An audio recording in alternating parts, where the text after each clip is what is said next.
Quinto ano, vamos dar início a mais uma aula de redação. A tia falou que durante o ano nós vamos estudar em redação os diferentes tipos de texto, que é a mesma coisa de gênero textual.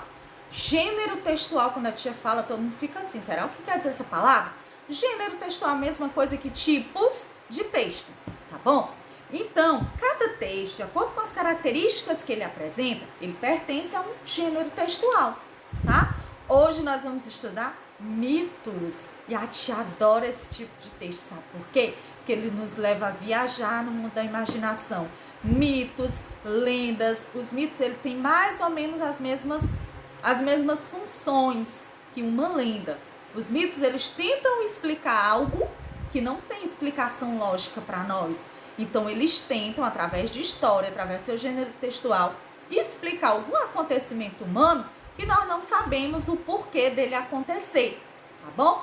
E a tia gosta de ler para vocês mitos que vocês ficam assim com o olhão pra tia, será que é verdade?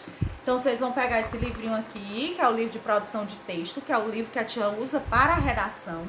Na página 14, onde nós vamos ler o mito de Ícaro. Será como era esse Ícaro, hein? Nesses mitos. Eita, Ícarozinho, acho que você era danado. Essa história é bem legal. Bem legal mesmo. A tia, quando foi ler, eita, a tia se transportou, se teletransportou em outras direções, em outros rumos. Sabe por quê? Porque a leitura, ela nos leva a viajar nesse mundo, nesses outros mundos que a gente não conhece, nesses outros mundos que a gente nem sabe que existe. Então é bom a gente ler. Comprem livros, adotem livros. Mamãe, meu presente agora eu quero é livro. A mãe fica feliz demais quando escuta o filho pedindo um livro para ler. E não é só prazeroso, é importante para a construção da sua leitura, é importante para a construção da sua escrita. Um aluno que lê e escreve bem, ó, tem nota 10 da tia Ju, tem meus parabéns, tem meu respeito. Agora vamos ler aqui nosso mito de Ícaro. Eita, Ícaro, será o que foi que aconteceu com você? Contam que na cidade de Atenas, que é uma cidade da mitologia, havia um engenheiro muito criativo chamado Dédalo, que vivia tranquilamente com seu filho Ícaro a criar os mais diversos utensílios para as pessoas. Então eles criavam coisas para as pessoas e ele era muito, mas muito criativo. E cada engenhoca criativa que ele criava, e ele foi adquirindo essa fama. Tinha uma precisão fenomenal, sendo responsável pelos melhores trabalhos manuais da Grécia. Então, tudo que tinha de bom, de preciso, de inovador, o Dédalo criava. Um dia, Dédalo foi chamado à cidade de Creta para realizar uma obra para o famoso rei Minos. Construir um labirinto para aprisionar o Minotauro. Quem era o Minotauro segundo a mitologia grega? Era um monstro indestrutível. Se ele era um indestrutível, tinha que achar uma pessoa capaz de colocar num lugar em que ele não pudesse sair. E a pessoa escolhida foi quem? Dédalo, que ele era muito criativo e criava muitas engenhocas com muita precisão para as pessoas. Então ele foi chamado pelo rei de Creta, né, o Minos, para que pudesse criar um labirinto do qual o Minotauro, que era um monstro forte da época, nunca conseguisse sair. Labirinto, vocês sabem, né? É aqueles lugares cheios de curva que a gente não sabe onde está, nem de onde saiu, nem de onde veio. Então, o Dédalo fez um labirinto do qual era impossível sair. Dédalo fez essa construção fenomenal. O rei Minos, temeroso de que Dédalo contasse o segredo do labirinto a alguém, o que foi que ele fez? Não o deixou voltar a Atenas e, cego pela desconfiança, mandou que um engenheiro fosse colocado no labirinto junto com seu filho Ícaro. Então o feitiço virou contra o feiticeiro, né? O Dédalo projetou um labirinto que ninguém jamais pudesse escapar de dentro, e no final o que foi que ele recebeu de recompensa? O rei, né, o Minos, trancou, deixou ele e o filho dele dentro desse labirinto, para que ele não pudesse mais sair. Olha que ironia do destino. E por que o rei fez isso? Com medo de que o Dédalo contasse para alguém o segredo do labirinto. O Dédalo nem ia fazer isso, né, gente? Aí eles disseram: o Ícaro disse: não podemos ficar aqui, meu pai. Dédalo sabia que o labirinto era intransponível por terra e que Minos controlava as águas. Então, do labirinto, se pulasse, um labirinto que já era enorme, caía na água. Não tinha como escapar daquele labirinto. Era um labirinto realmente muito bem feito, muito bem projetado. Teve então uma ideia maravilhosa que só o seu gênio poderia conceber. Observou no chão as penas das aves que caíam no labirinto e com elas concebeu asas para que ele e seu filho pudessem voar e assim deixar o labirinto para trás. Olha como o Dédalo era muito, muito, muito esperto. Ele viu dentro do labirinto algumas penas de animais. E o que foi que ele fez? Juntou e criou asas para que ele e o filho dele pudessem voar. Prendeu-as nele e no filho com fios ou cipós das trepadeiras que cresciam nas paredes. Untou-as com um pouco de cera que conseguiu trazer consigo e confeccionou 2 asas, uma para ele e a outra para o Ícaro.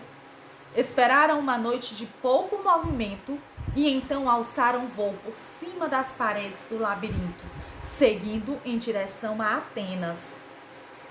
O Dédalo sabia que levariam 3 dias e 3 noites para voltarem para casa. Você me pergunta como, tia Jo? Gente, o Dédalo ele era um estudioso dessa área. Olha, ele conseguiu com uma cera e com penas criar asas para ele, o filho, voar. Ele era inteligentíssimo, ele era um artista. O filho do engenheiro se divertia com as asas, indo cada vez mais alto e voava e voava. Ícaro estava encantado com suas asas. Quem não queria voar, né? Dédalo chamou e disse: meu filho, me escute.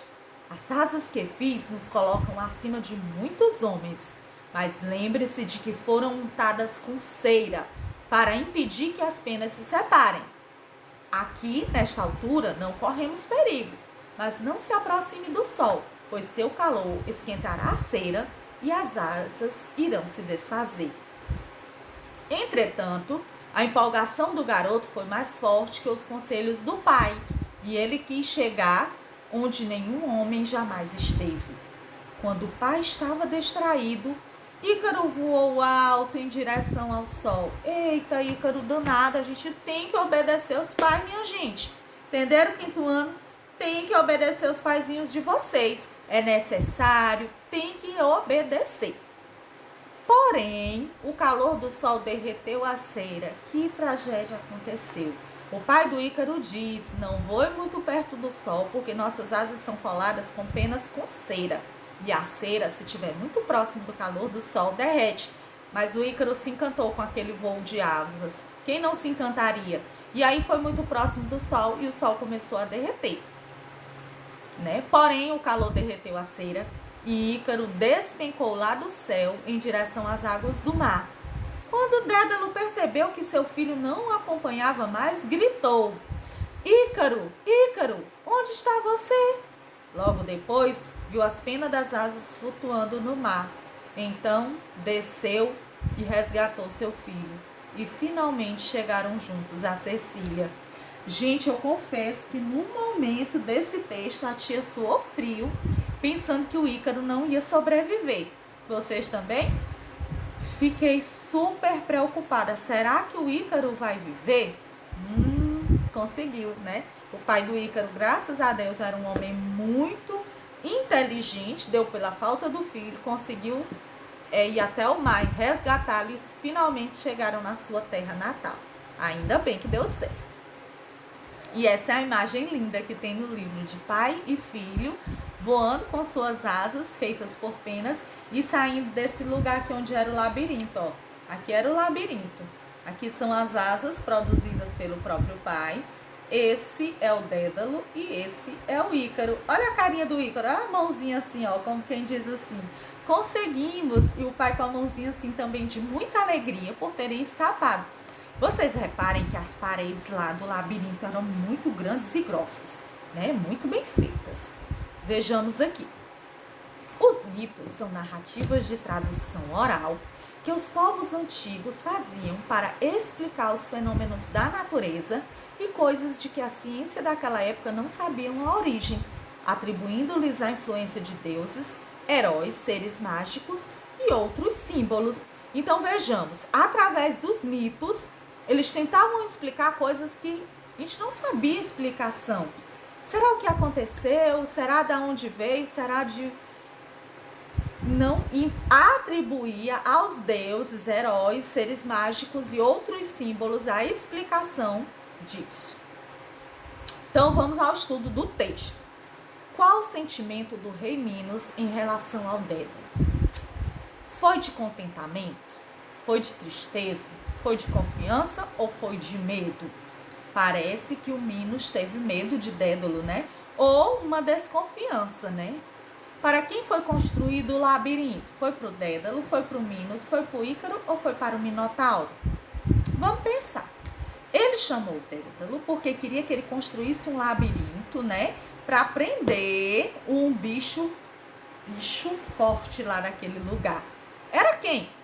Era o Minotauro, gente. Qual a habilidade fez Dédalo se sobressair? Qual a habilidade que o Dédalo tinha?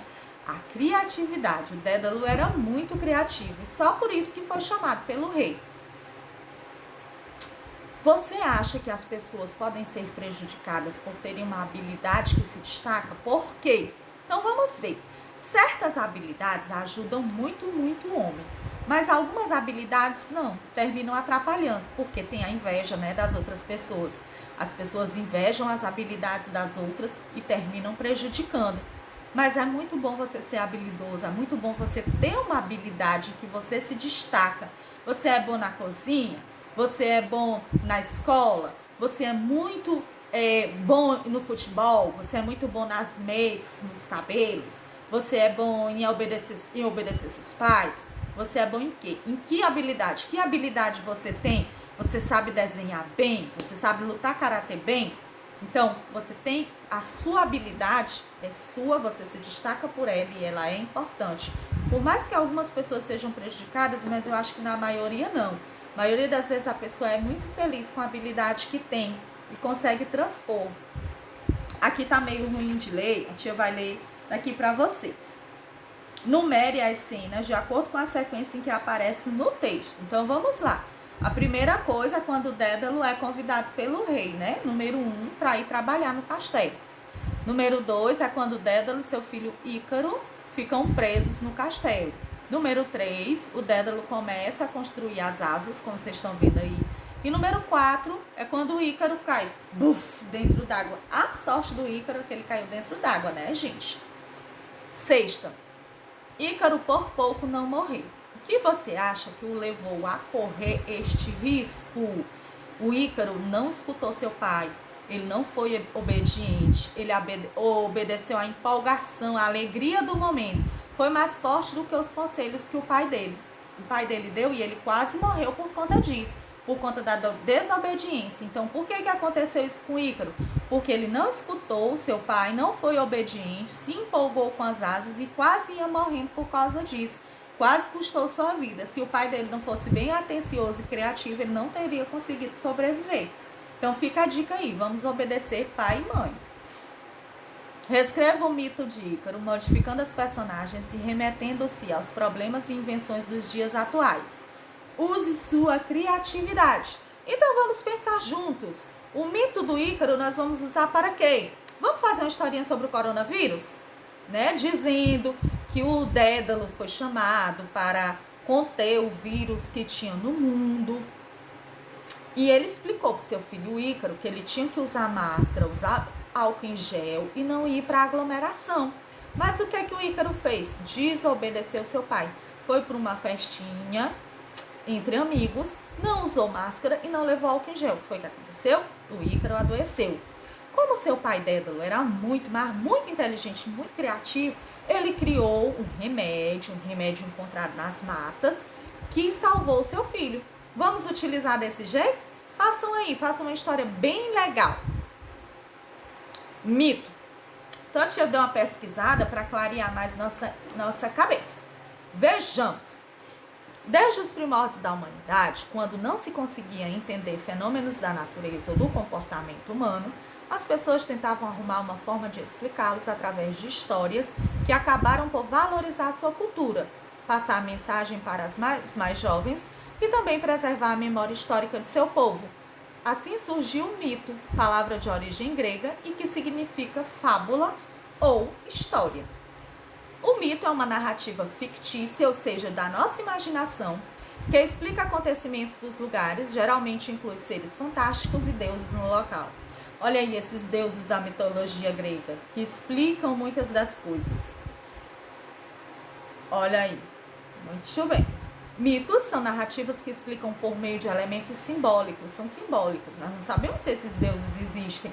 A origem do mundo, dos fenômenos da natureza, das fases da vida, do ser humano, do comportamento e sentimento das pessoas.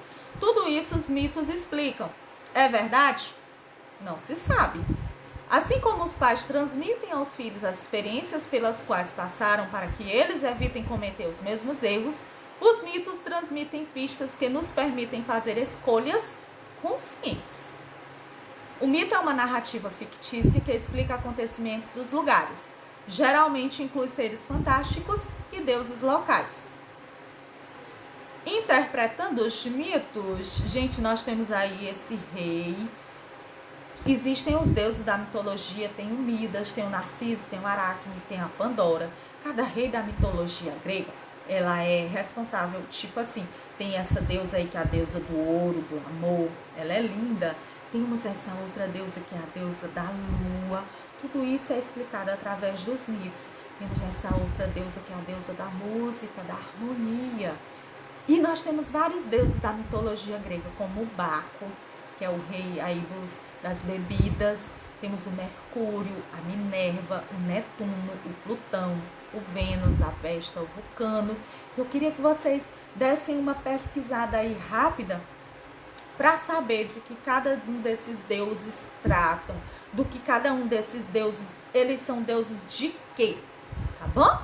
Então vejamos, aqui nós temos o Zeus, que é o deus dos deuses, o Poseidon, temos a Atena, temos o Heracles, temos o Hermes, a Hestia, o Apolo, temos a Afrodite, deusa do amor. Afrodite, a deusa do amor. Tá vendo aqui ela? Ela é linda. Temos a Artemis, que é a deusa do arco e flecha. Temos a Hera. Então, cada um desses deuses, segundo a mitologia, eles são deuses de alguma coisa. Assim como a Artemis é a Afrodite é a deusa do amor. Tá bom? Gostaram da nossa aula de hoje? A tia amou. Façam bem direitinho, bem no capricho, tá bom? Beijinho.